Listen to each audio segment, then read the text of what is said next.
Thanks, Riv. Joined here by Sneaky and Lemonation of Cloud9. Now, my first question for you has got to be, you started the day off with an unfortunate loss. So how does it feel, one, to come back and get that win, that much-needed win, but two, more so is how the preparation is after a loss to come back into a win? Lemon?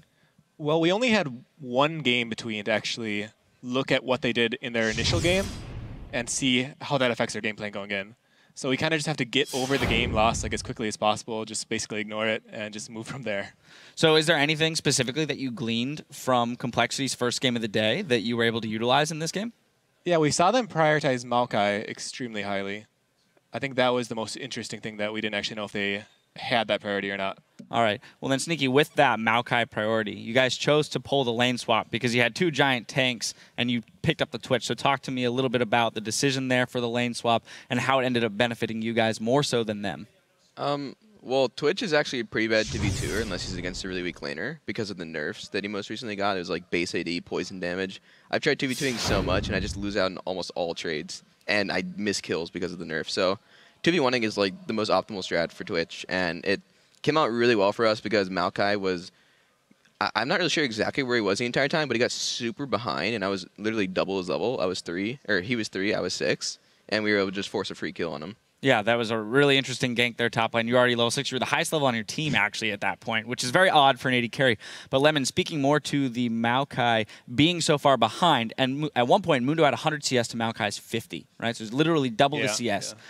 Why is it that we didn't see you, and this is not a criticism, just a question, is why is it that we didn't see you guys forcing objectives and diving turrets? Instead, you opted for trades around the map?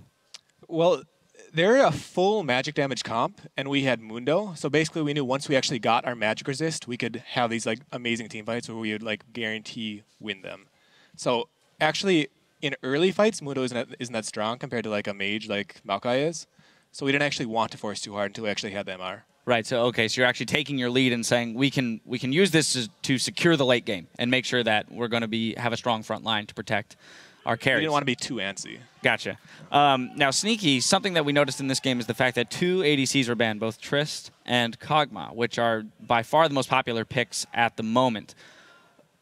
What's going to happen when Lucian comes back? Right? Is it going to be harder to target ban those ADCs out? Is he still going to be played? What's your prediction there? It'll definitely be a lot harder to target ban ADs because right now it's super awkward where Tristana and Kog'Maw are like super high priority, and when those are gone, there's like Ezreal, Corki, and Twitch available, but there's no Lucian. So next patch, when we see Lucian back, he'll be just super high priority as well. I think he's still really good on this newest patch. Yeah, I was gonna ask, could you elaborate a little bit more on like his current changes and what that does to him as a carry? Well, they nerfed his range, but they gave him a lot more mobility.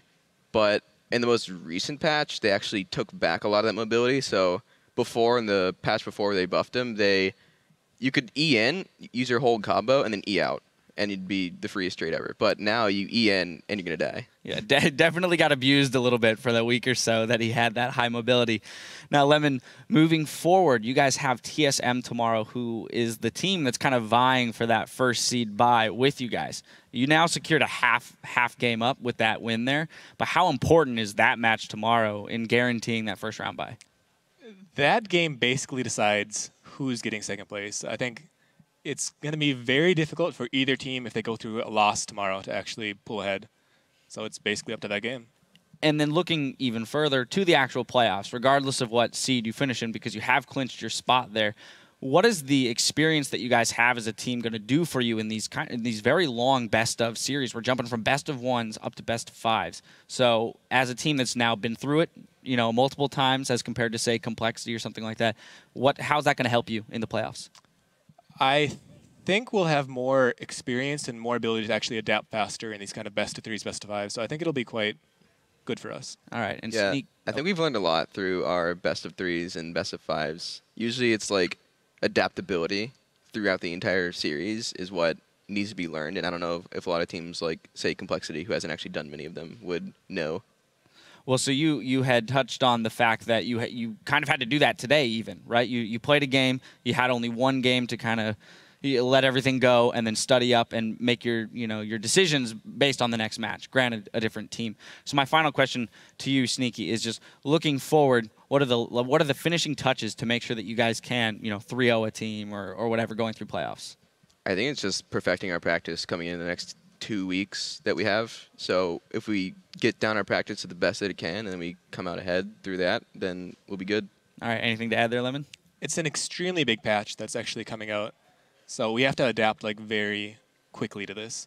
Do you find that your team is one that can adapt more quickly than others? Do you think that's an advantage for you? Historically, we have been able to adapt quite well compared to other teams, but it's different every patch, so you never know. All right. Well, best of luck in that adaptation. Congratulations on the win, and hopefully we'll see a couple more, right, in the next coming days. Hope so. Now we've got to patch up the Nexus for our final LCS game of the day. CLG versus Dignitas. The North American LCS continues.